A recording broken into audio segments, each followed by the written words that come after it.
బంగారం కొనుగోలు చేయాలనుకునేవారికి మార్కెట్ మరోసారి గట్టి షాకిచ్చింది. నిన్న మొన్నటి వరకు కాస్త తగ్గుముఖం పడుతోందని ఆశపడేలోపే పసిడి ధరలు మళ్లీ భగ్గుమన్నాయి. ఆల్ టైమ్ గరిష్ట స్థాయిల నుంచి జనవరి నెల ఆఖర్లో భారీగా దిగొచ్చిన బంగారం వెండి ధరలు ఇప్పుడు మళ్లీ విపరీతమైన హెచ్చుతగ్గులకు లోనవుతున్నాయి. ఒకరోజు తగ్గడం, దానికి రెట్టింపు మరో రోజు పెరగడం, ఇలా మార్కెట్ ఒక రోలర్ కోస్టర్లా మారింది. వరుసగా తగ్గి ఊరటనిచ్చినట్టే ఇచ్చి మళ్లీ పైకి ఎగబాకాయి. మన దేశంలో, ముఖ్యంగా మన తెలుగు రాష్ట్రాల్లో బంగారమంటే కేవలం ఒక లోహం కాదు, అదొక సెంటిమెంట్. కూతురి పెళ్లికోసం 10 గ్రాములైనా కూడబెట్టాలని ప్రతి మధ్యతరగతి తండ్రి ఆరాటపడతాడు. కాని ఇప్పుడున్న ఈ రేట్లని చూస్తుంటే సామాన్యుడికి బంగారం కొనుగోలనేది అందని ద్రాక్షలా మారుతోంది. జనవరి నెలాఖర్లో భారీగా తగ్గినట్టే తగ్గి మళ్లీ ఏమైంది? ఎందుకీ అమాంతం పెరుగుదల? ఒకరోజు తులం మీద 500 తగ్గితే మరుసటి రోజు 1000 రూపాయలు పెరుగుతోంది. పెళ్లిళ్ల సీజన్ ముంచుకొస్తున్న ఈ సమయంలో షాపుల ముందు నిలబడి డిస్ప్లే బోర్డు మీద రేట్లు చూసి వెనుతిరుగుతున్న సామాన్యులు ఎంతోమంది ఉన్నారు. వెండి కూడా ఏమాత్రం తగ్గడం లేదు. కిలో వెండి 1,00,000 రూపాయల వైపు పరుగులు పెడుతోంది. ఈరోజు రేట్లను ఒక్కసారి చూద్దాం. హైదరాబాద్ మార్కెట్లో చూస్తే 22 క్యారెట్స్ పసిడి ధర రూపాయలు 2,100 పెరగడంతో ప్రస్తుతం తులం రూపాయలు 1,43,450 వద్ద ఉంది. మరోవైపు 24 క్యారెట్ల స్వచ్ఛమైన పసిడి ధర 10 గ్రాములకు రూపాయలు 2,290 పెరగడంతో రూపాయలు 1,56,490 వద్ద ఉంది.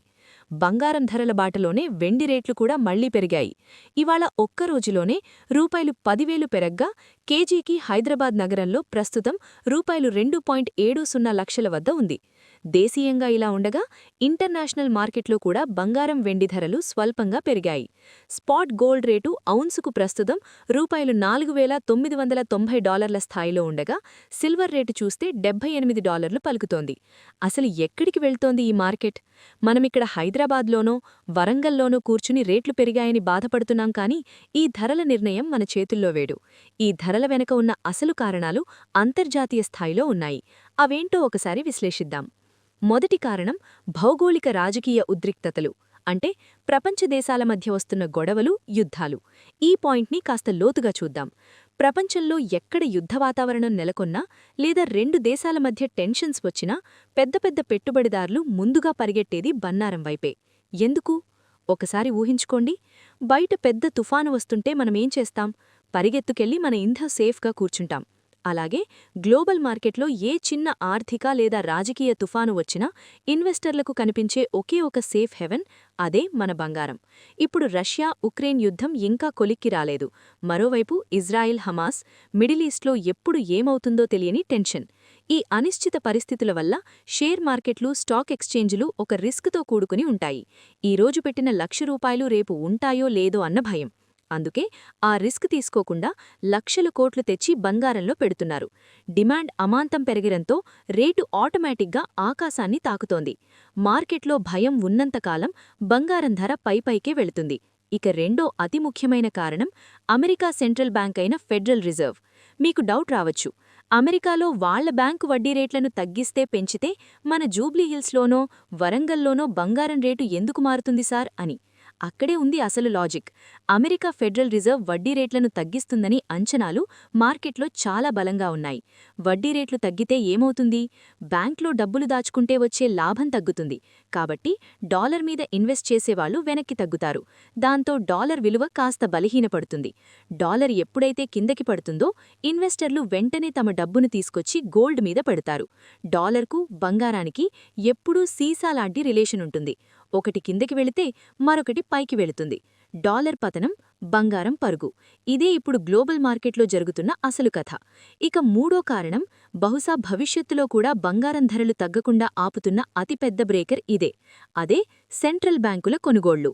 మనం 10 గ్రాములు, 100 గ్రాములు కొంటున్నాం. కానీ దేశాల సెంట్రల్ బ్యాంకులు టన్నుల కొద్దీ బంగారాన్ని కొని తమ రిజర్వ్స్లో దాచుకుంటున్నాయి. మన రిజర్వ్ బ్యాంక్ ఆఫ్ ఇండియా కూడా గత కొన్ని నెలలుగా విపరీతంగా బంగారాన్ని కొంటోంది. మనతో పాటు చైనా, రష్యా లాంటి దేశాలు కూడా అమెరికా డాలర్ మీద ఆధారపడడాన్ని తగ్గించుకోవడానికి వందల టన్నుల బంగారాన్ని కొని తమ ఖజానాలో నింపుకుంటున్నాయి. ఒకసారి ఎకనామిక్స్ పాయింట్ ఆఫ్ వ్యూలో ఆలోచించండి. భూమిలోంచి తవ్వితీస్తున్న బంగారం తక్కువగా ఉంది, కానీ కొంటున్నవాళ్లు, అది దేశాల బ్యాంకులు టన్నుల కొద్దీ కొనడం వల్ల మార్కెట్లో షార్టేజ్ వస్తోంది.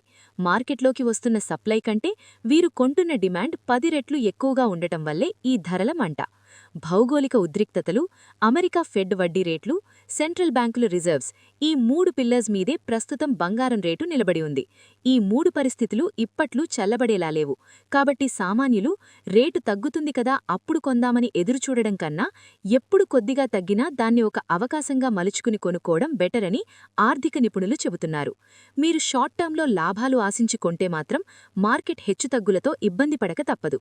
కానీ మీరు 2-3 ఏళ్ల తర్వాత మీ పిల్లల అవసరాల కోసం లేదా లాంగ్ టర్మ్ ఇన్వెస్ట్మెంట్ కోసం కొనాలనుకుంటే ప్రతి తగ్గుదలను ఒక అవకాశంగా వాడుకోండి.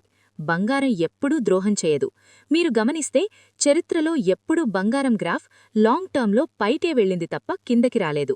భౌతిక బంగారం కొనడం కంటే ఎలక్ట్రానిక్ రూపంలో, అంటే గోల్డ్ ఈటీఎఫ్ లేదా గోల్డ్ మ్యూచువల్ ఫండ్స్, ముఖ్యంగా సిప్ పద్ధతిలో ప్రతి నెల కొద్దిగా ఇన్వెస్ట్ చేయడం ఆర్థిక నిపుణులు సూచిస్తున్న బెస్ట్ ఆప్షన్. ఇది పసిడి మార్కెట్ ప్రస్తుత పరిస్థితి. ధరలు తగ్గుతాయని ఆశపడడం సహజమే, కానీ అంతర్జాతీయ మార్కెట్ ట్రెండ్ చూస్తుంటే బహుశా ఈ హెచ్చుతగ్గులు ఇలాగే కొనసాగేలా ఉన్నాయి. కాబట్టి మీ ఆర్థిక పరిస్థితిని బేరీజ్ వేసుకుని అవసరానికి తగినట్లుగా ప్లాన్ చేసుకోండి. ఈ విశ్లేషణ మీకెలా అనిపించింది? మీరు బంగారం కొనే ఆలోచనలో ఉన్నారా? కింద కమెంట్స్లో తెలియచేయండి. మీకోసం ఇలాంటి మరిన్ని ఇంట్రెస్టింగ్ అండ్ ఎక్స్క్లూజివ్ ఫైనాన్షియల్ అప్డేట్స్తో మళ్లీ మీ ముందుకొస్తాను. ఇలాంటి మరిన్ని లోతైన విశ్లేషణలు, ఖచ్చితమైన వార్తల కోసం చూస్తూనే ఉండండి Koluguri 24/7 news TV. Hi friends, thank you for watching this video. ఈ వీడియో గనుక మీకు నచ్చినట్లయితే దయచేసి లైక్ చేయండి, షేర్ చేయండి. ముఖ్యంగా మా ఛానల్ 24/7 న్యూస్ టీవీని సబ్స్క్రైబ్ చేసుకోండి. ఆ తర్వాత మీ విలువైన అభిప్రాయాల్ని, మార్పులు, చేర్పులు, కావాల్సిన వీడియో ఏమన్నా ఉంటే మన వీడియో కింద కామెంట్ సెక్షన్లో కామెంట్ రూపంలో తెలియజేయండి. నమస్కారం, సాయిదంచిక మాట్లాడుతున్నాను. ప్లీజ్ సబ్స్క్రైబ్, షేర్, లైక్ చేయండి 24/7 టీవీ ఛానల్.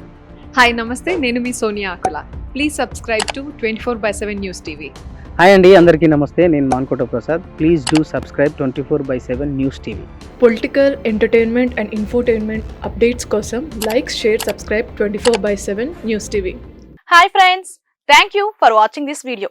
ఈ వీడియో గనుక మీకు నచ్చినట్లయితే దయచేసి లైక్ చేయండి, షేర్ చేయండి. ముఖ్యంగా మా ఛానల్ 24/7 న్యూస్ టీవీని సబ్స్క్రైబ్ చేసుకోండి. ఆ తర్వాత మీ విలువైన అభిప్రాయాల్ని, మార్పులు, చేర్పులు, కావాల్సిన వీడియో ఏమన్నా ఉంటే మన వీడియో కింద కామెంట్ సెక్షన్లో కామెంట్ రూపంలో తెలియజేయండి. నమస్కారం, సాయిదంచిక మాట్లాడుతున్నాను. ప్లీజ్ సబ్స్క్రైబ్, షేర్, లైక్ చేయండి 24/7 టీవీ ఛానల్. హాయ్ నమస్తే, నేను మీ Sonia Akula. Please subscribe to 24/7 news TV. Hi అండి, అందరికీ నమస్తే. నేను Mankota Prasad. Please do subscribe 24/7 news TV. Political, entertainment and infotainment updates కోసం like, share, subscribe 24/7 news TV.